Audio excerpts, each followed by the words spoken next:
Bienvenidos a este nuevo video. Hoy vamos a tratar todo lo concerniente al varistor, que es uno de los dispositivos de protección eléctrica, inclusive de los más utilizados y me atrevería a decir que de los más precisos que hay.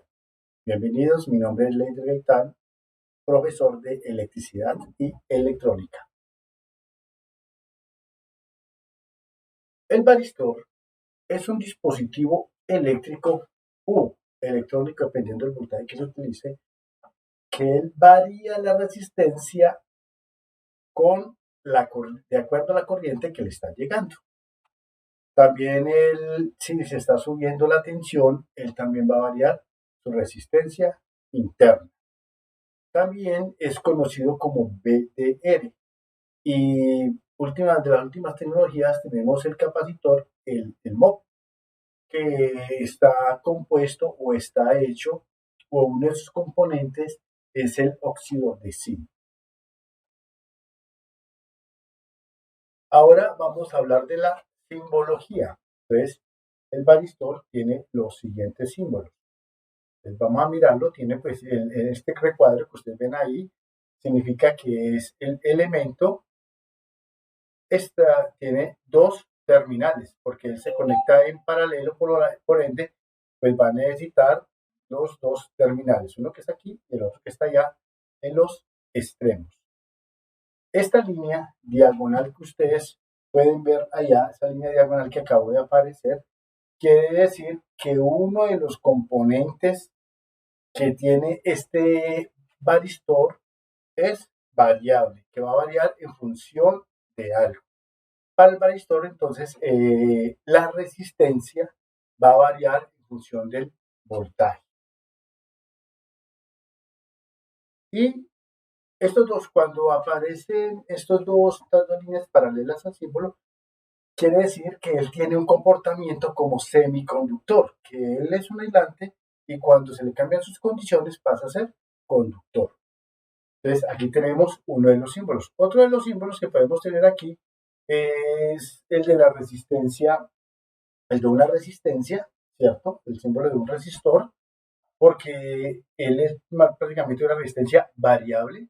Esa línea diagonal quiere decir que es una resistencia variable y tenemos las dos puntas que indican que también que él trabaja como un semiconductor. Entonces aquí nosotros podemos ver los dos símbolos de la norma DIN y la norma SIN, y cualquiera de los dos puede ser utilizado en sus esquemas. Bueno, entonces aquí nosotros tenemos uno de los varistores, lo tenemos ahí en 3D, podemos ver apreciar en la parte de arriba, aquí, en esta parte de acá, las dos terminales, estas de acá, son las dos terminales donde vamos a conectar.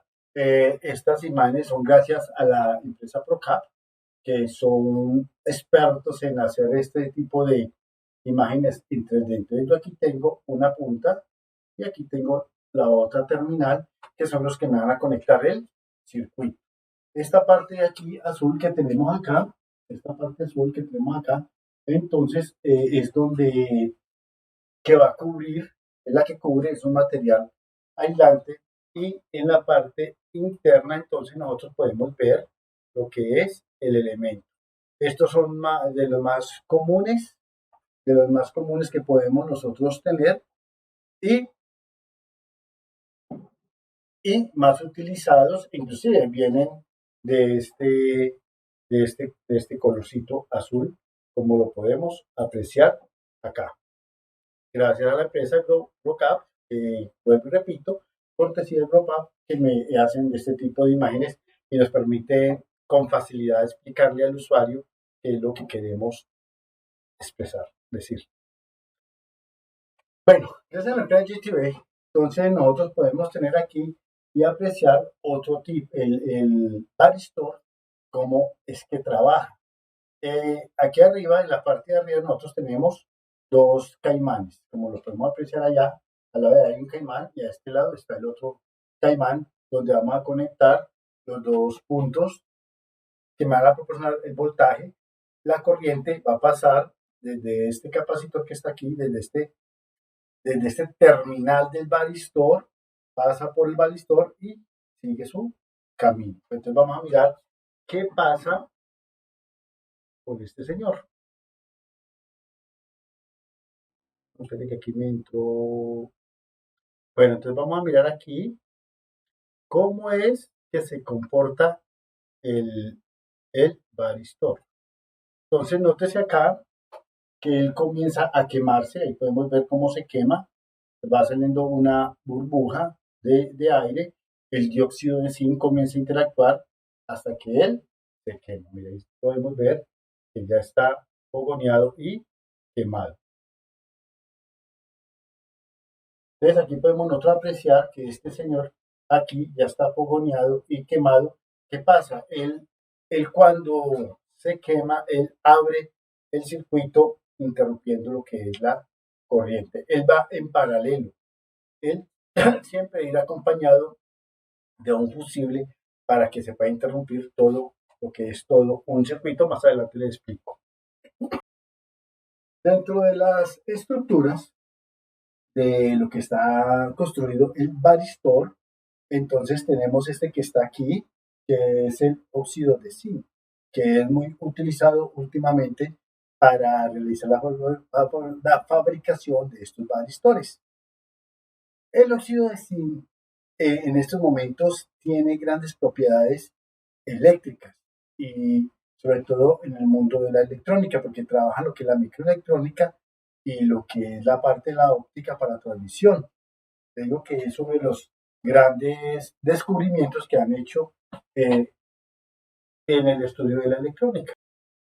Aquí nosotros podemos apreciar en su orden entonces la estructura que tiene un varistor, una de las estructuras que tienen un varistor. Ustedes pueden apreciar allá en esa parte que hay como unas piedritas dentro, como unas piedritas blancas. Esas son las partículas del óxido de zinc. Más o menos son 300 partículas por milímetro cuadrado. Más o menos pues es como la relación de los últimos estudios que han realizado. La parte que está, que es como cafecita, ¿sí? La parte que es como cafecita es la parte como del aislante, ¿sí? Porque necesitamos uno conductor y otro aislante. Eso es lo que se forman, entre otros, se forma como el semiconductor. En la parte externa de ese sándwich que ustedes ven ahí, entonces ya tenemos la parte metálica que son los terminales que van a comunicar la parte interna con la parte externa, ¿cierto? Entonces ahí tenemos los tres, un aislante, un conductor y un semiconductor que entre todo ese conjunto nos va a formar lo que es el varistor. Pero lo bueno que hay que resaltar es el comportamiento de ese varistor. ¿Cómo se comporta? Pues aquí nosotros lo podemos apreciar. Miren. Esta línea, el eje Y que nosotros podemos ver acá, es el de la resistencia y el eje X que ustedes ven allá, este de aquí abajo, es el del voltaje. Entonces, él va a tener lo que es un punto de operación. ¿Cuál es el punto de operación? Este que nosotros vemos aquí. Este va a ser el punto de operación donde él va a trabajar normalmente, donde no se va a alterar. La resistencia y todos sus componentes son óptimos para su funcionamiento. A medida que aquí abajo podemos ver que este voltaje disminuye, esta resistencia es grande, ¿cierto? Y a medida que el voltaje va aumentando, mire que él va aumentando, esta resistencia se va disminuyendo. Esta resistencia que nosotros vemos aquí se va disminuyendo a medida que el voltaje aumenta. Más o menos en este punto es que podemos ver que él pierde sus propiedades y se puede hasta quemar. Entonces es muy importante entender ese funcionamiento. Esta gráfica dice, esta que está acá nos dice mucho del funcionamiento del varistor. Es muy importante que ustedes consulten libros técnicos que les expliquen más del varistor, más profundamente, porque este es un tema muy amplio. Pero ¿cómo se conecta el varistor? El varistor, como ustedes lo pueden ver allá, él se conecta en paralelo. Mira, aquí lo tenemos, él aquí en paralelo que hay uno, de aquí abajo está el otro. En paralelo, uno está en corriente continua y esto está para corriente alterna. Él se puede conectar tanto en corriente continua como en corriente alterna. Entonces ya podemos apreciar aquí que en el primer gráfico siempre va a estar acompañado de un fusible. Aquí el fusible va en la línea principal, mientras que aquí el fusible va después del varistor. Aquí en esta parte de arriba, cuando pasa la corriente, como hay una excesiva corriente, pues los dos van a abrir y de cualquier manera van a proteger el circuito de esa sobretensión transitoria. Ya más adelante les voy a explicar cuándo es transitorio.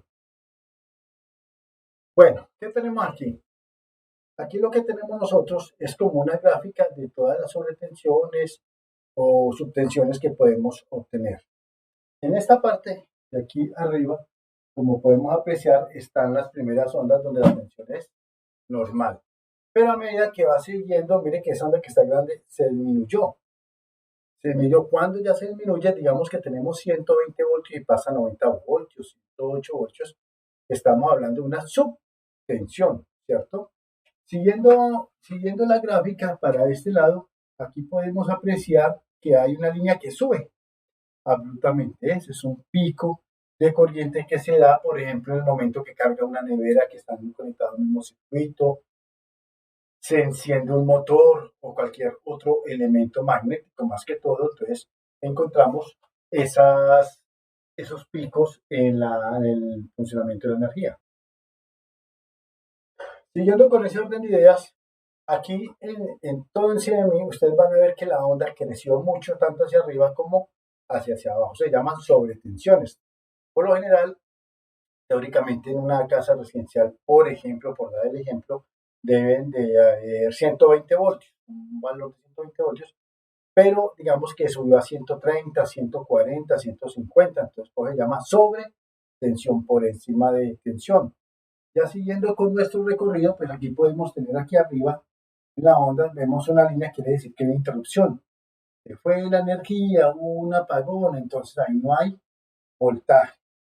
Pero cuando llegue, si no tengo yo las precauciones, pues puede haber una sobretensión y me lo puede quemar, como ya habíamos visto acá. Bueno, siguiendo con el camino, yo me cuadro para acá, siguiendo con el camino, entonces aquí vemos unos picos, o sea, la onda se deformó. La onda traía una línea bien bonita, cierto cenital, pero aquí se nos deformó formando como unas crestas en la parte positiva y en la parte negativa. Eso, eso se da porque en la casa tenemos muchos elementos electrónicos, lámparas LED, lo que son los computadores, televisores y diferentes elementos. Ellos, por el orden de ser electrónicos que tienen resistencias, capacitores, inductores y la mezcla de eso, me va a formar una serie de fenómenos que me distorsionan la onda llamados armónicos. Y más adelante pues tenemos también las señales producto de los elementos electromagnéticos que tenemos aquí, que también nos pueden producir una variación en el voltaje y en la corriente. Bueno, aquí yo lo que les quiero hablar es siguiendo pues con los tipos de perturbaciones que puede tener la onda cenital a la hora de energizar nuestros circuitos. El otro fenómeno que se da muy a común cuando nosotros no desconectamos nuestros aparatos es la caída de los rayos. Un rayo, como lo muestra aquí la figura, en esta de acá, él puede caer, disculpe, cerquita de nuestra casa o cerca a la instalación eléctrica. Entonces, eso va a producir que cuando el rayo cae, él como es energía eléctrica, lo que va a producir es un buen campo electromagnético, va a excitar los conductores de nuestra casa y va a hacer que haya una variación alta de voltaje. ¿Se imagina si eso es cayendo lejos de la instalación eléctrica cuando ya hay un contacto con la instalación eléctrica, como en este caso, que es una perturbación muy alta, porque además del impacto, entonces también el campo magnético va a estar más cerquita y va a hacer que esos conductores, las variaciones de voltaje y corriente varíen en gran cantidad. Por eso se recomienda dejar los aparatos o los electrodomésticos desconectados cuando no están haciendo algún proceso industrial o algún proceso continuo. Eso va a evitar que si hay fluctuaciones no pase la corriente a esos aparatos y los pueda quemar. O en su defecto se recomienda colocar los DPS, que los DPS están hechos de varistores y nos puedan proteger lo que es las instalaciones eléctricas. ¿Todo esto para qué? No se pueden evitar los picos transitorios. Tendríamos que hacer una instalación como regulada, con ciertas condiciones. Pero, como no podemos evitar estos picos transitorios que se dan por milisegundos, microsegundos, y pueden afectar cualquier circuito, si son los circuitos electrónicos, para eso entonces le podemos colocar nosotros y disminuir el riesgo con un varistor. Entonces, aquí tenemos nosotros un varistor con todas las indicaciones. Esta es cortesía de Siemens, que es una de las empresas que nos provee estos elementos, ¿cierto? Y aquí tenemos nosotros todo lo que son la parte de voltaje, la parte de corrientes. Nótese el símbolo.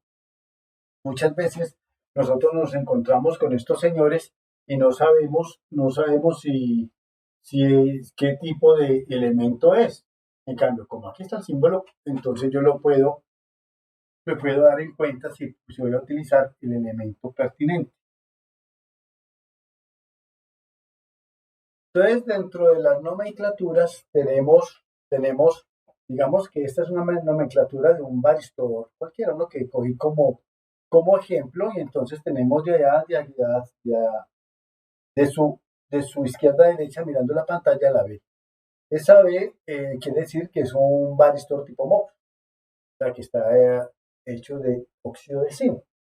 Después sigue el voltaje máximo, ¿cierto? Por ejemplo, el voltaje máximo serían 130 voltios.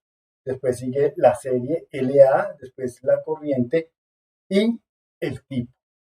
Entonces es muy importante que nosotros miremos en los libros técnicos, en los manuales, en los catálogos, qué tipo de varistores tenemos nosotros en el mercado para poder utilizarlo. Como le digo, no se queden siempre con lo que ven en un video, sino vayan más allá, interesen, y qué bueno que compartieran toda esa información.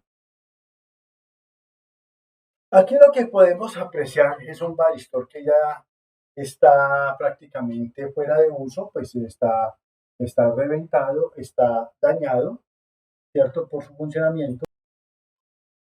Entonces él está aquí dañado por su funcionamiento, podemos apreciar acá que está totalmente deteriorado, se estalló. ¿Por qué? Porque le pasó la corriente por los bornes, una corriente muy excesiva, y entonces, pues por eso se dañó. Espero hayan entendido este rápido bagaje por los varistores. En próximos videos, pues vamos a mirar cómo es el cálculo de un varistor, el cálculo de un fusible. Ya les voy a hablar de otro tipo de elemento que es el DPS, que uno también de los más utilizados en las instalaciones, tanto residenciales, comerciales e industriales, para que ustedes lo puedan aplicar, calcular e instalar correctamente. Mi nombre es Leslie Gaitán, profesor de electricidad electrónica. Recuerden que ustedes son los mejores.